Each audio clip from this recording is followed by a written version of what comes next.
गड्ढा मुक्त करने वाली सरकार, गड्ढा मुक्त करने वाली माननीय योगी जी की सरकार कई वीडियो डालने के बाद मियाँगंज से संडीला तक रोड का मरम्मत हुआ, लेकिन मियाँगंज से उन्नाव तक अभी वही दशा है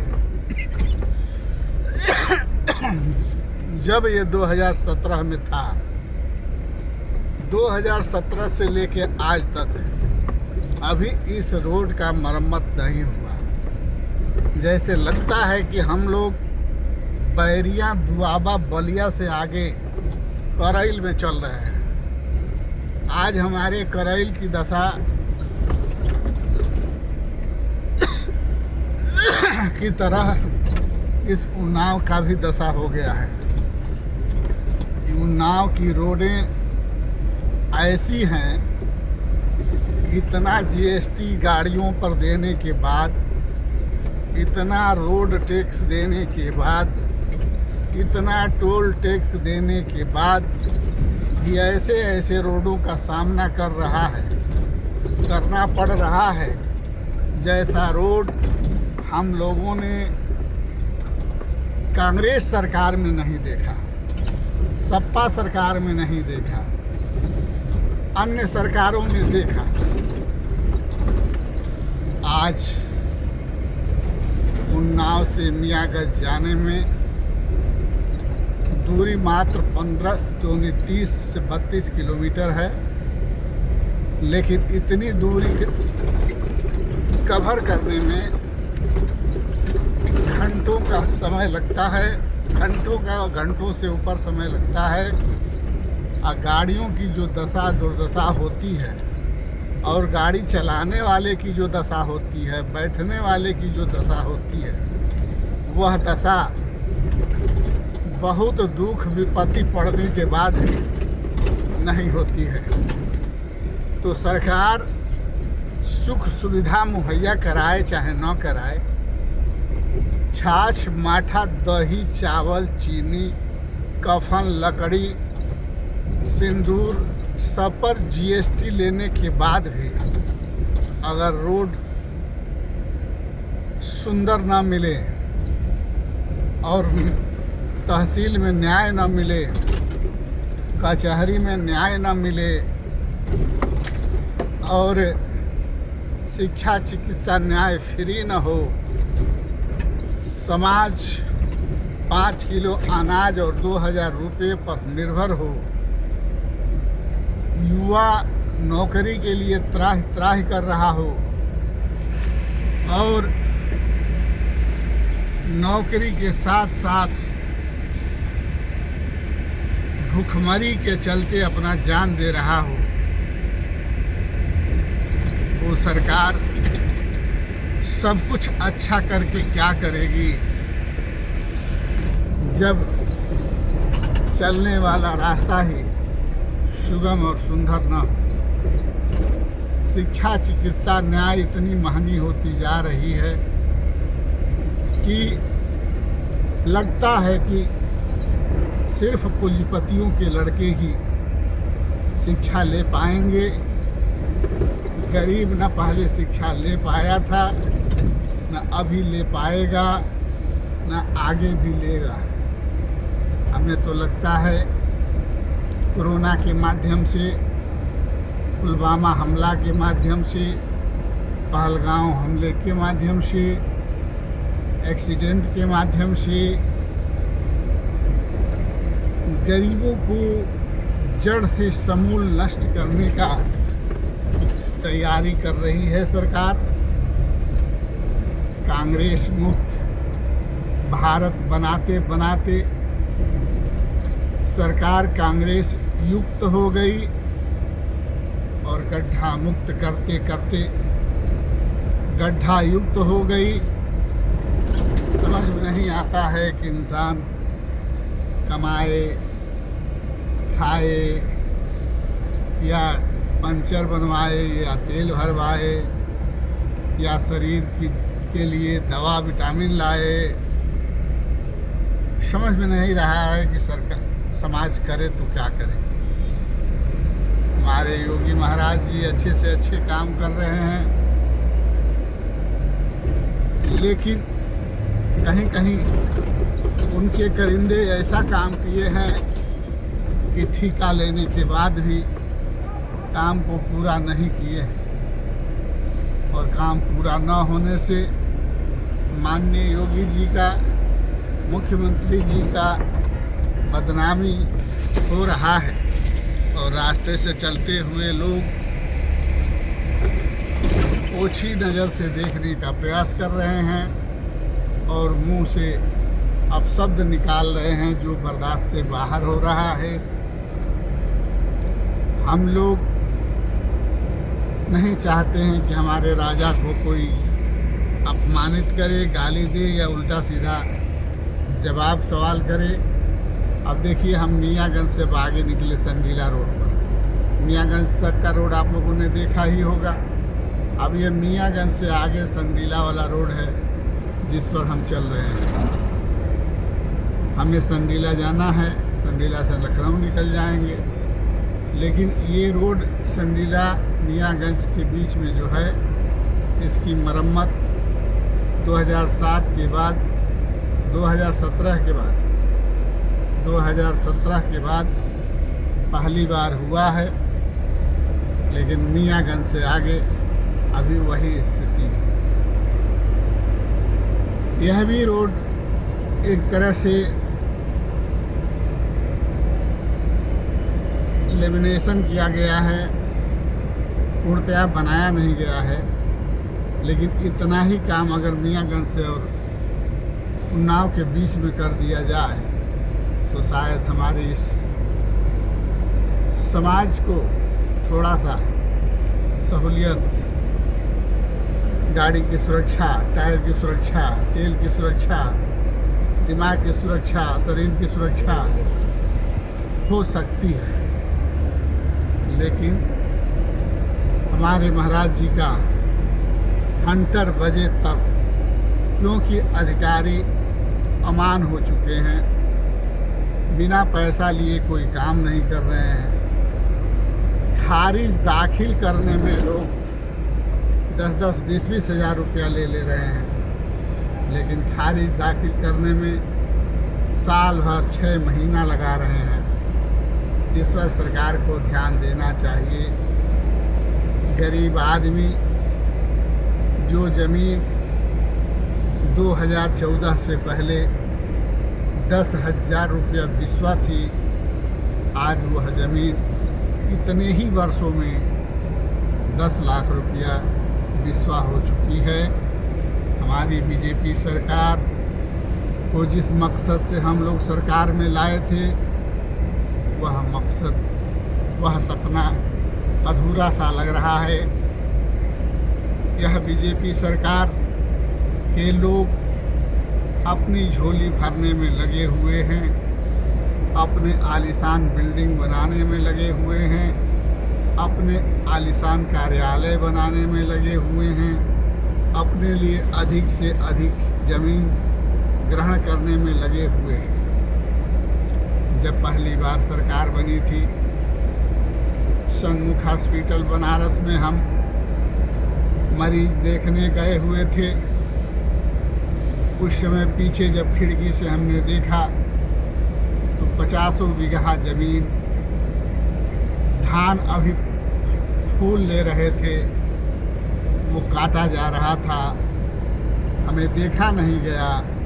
हम नीचे उतर कर गए और उस मज़दूरों से पूछा कि भाई ये कच्चा धान क्यों काट रहे हैं, ये तो अभी फूल ले रहा है। तो उन्होंने कहा कि ये ज़मीन मनोज तिवारी ले चुके हैं और उनका आदेश है कि यथाशीघ्र इस ज़मीन को खाली कर दिया जाए, इसलिए हम लोग काट काट कर अपने अपने घर ले जा रहे हैं और जो बच रहा है वो मज़दूर काट के फेंक रहे हैं। उस दिन हमारी आंख खुली कि हम लोग तो कांग्रेस मुक्त इसलिए बनाए थे कि कांग्रेस लूट रही है, लेकिन उस दिन हमको पता चला कि हम लोगों ने सरकार बनाकर बहुत बड़ी गलती कर दी।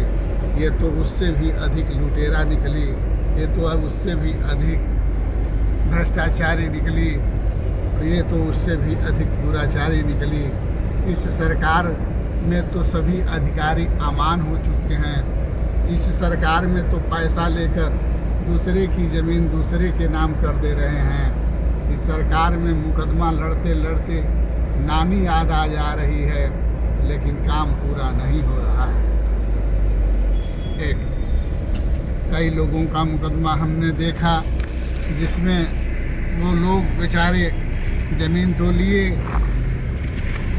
ज़मीन लेने के बाद वो लोग अपने नाम खारिज दाखिल भी करा लिए, लेकिन लेखपाल, तहसीलदार, मजिस्ट्रेट पैसा लेकर उस ज़मीन को दूसरे को भी रजिस्ट्री करा दिए और वह आदमी आज तक मुकदमा लड़ रहा है, उसका फैसला अभी तक नहीं हुआ। ऐसे न्याय व्यवस्था बिगड़ जाएगी, ये वोट देने से पहले हम लोगों ने नहीं सोचा था। जब तक कांग्रेस थी, उत्तर प्रदेश में जब तक कांग्रेस थी, जहाँ जहाँ भी कांग्रेस रही, वहाँ वहाँ हमारे देश का कायाकल्प हुआ।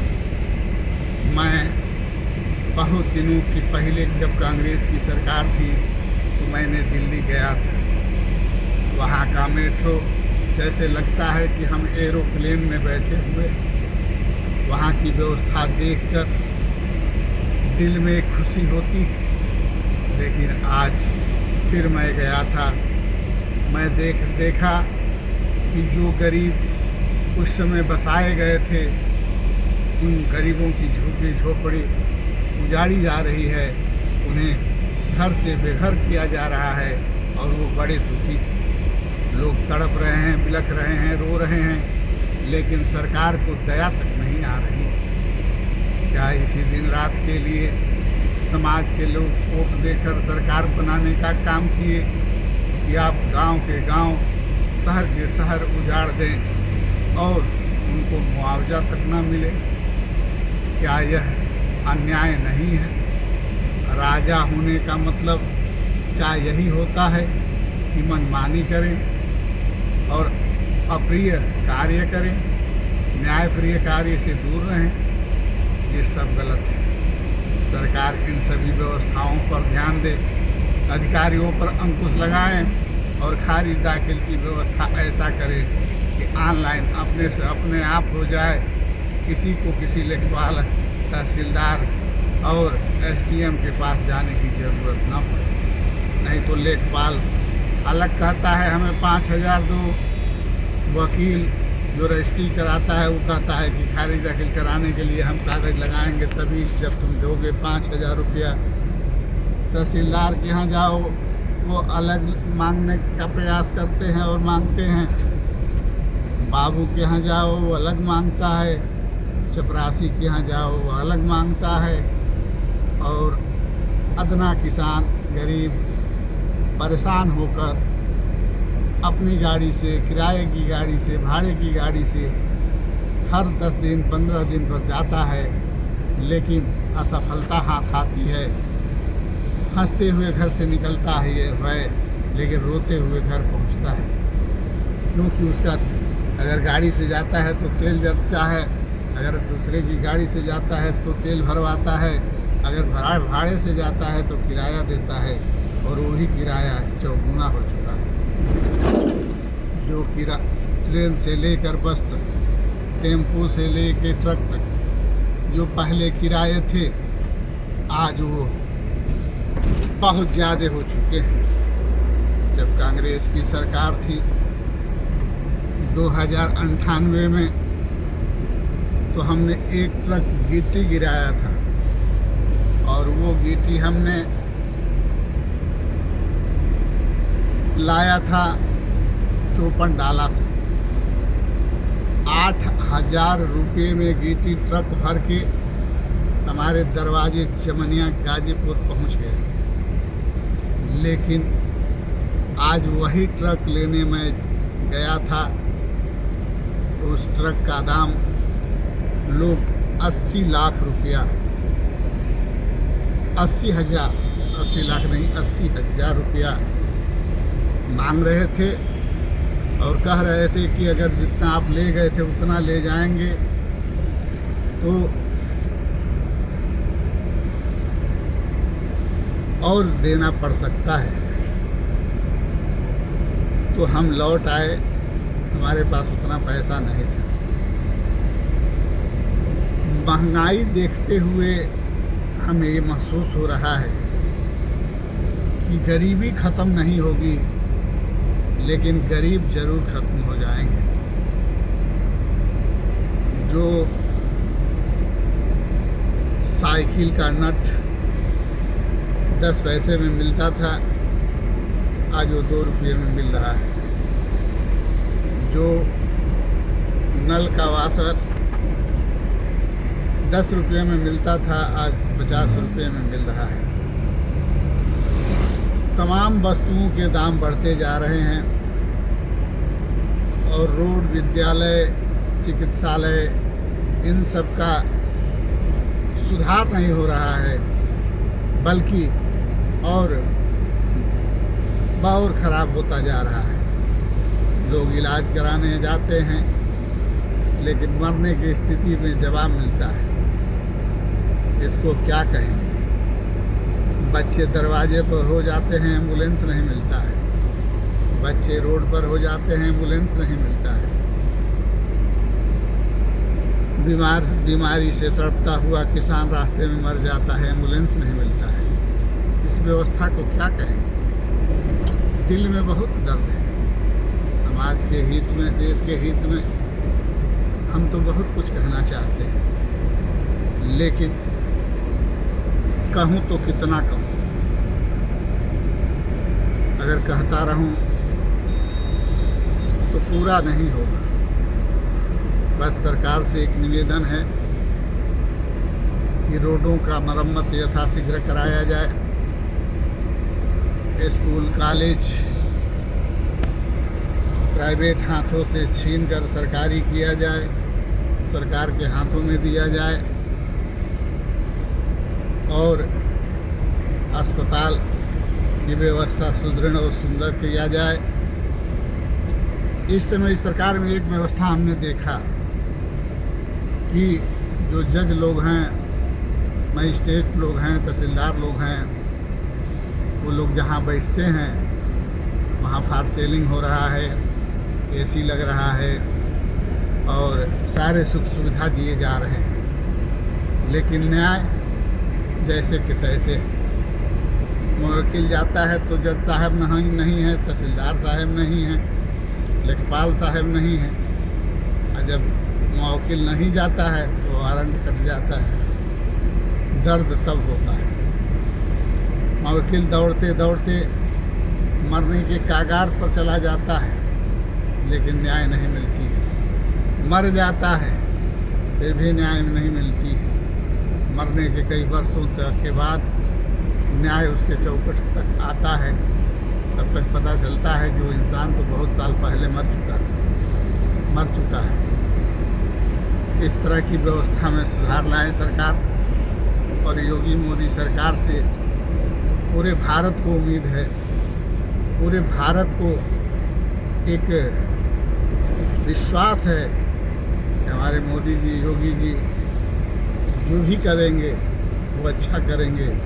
इसीलिए लोगों का सपना है कि मोदी जी के बाद योगी जी प्रधानमंत्री बने और योगी जी के सुख सुविधा व्यवस्था और उत्तर प्रदेश के विकास को देखकर लोगों के अंदर उमंग और उत्साह तो आया है, लेकिन कुछ कमियां हैं। उस कमियां को अफसरों पर दबाव डालकर, अफसरों पर निगाह लगाकर पूरा करने का प्रयास किया जाए। जय हिंद, जय भारत, जय सरस्वती।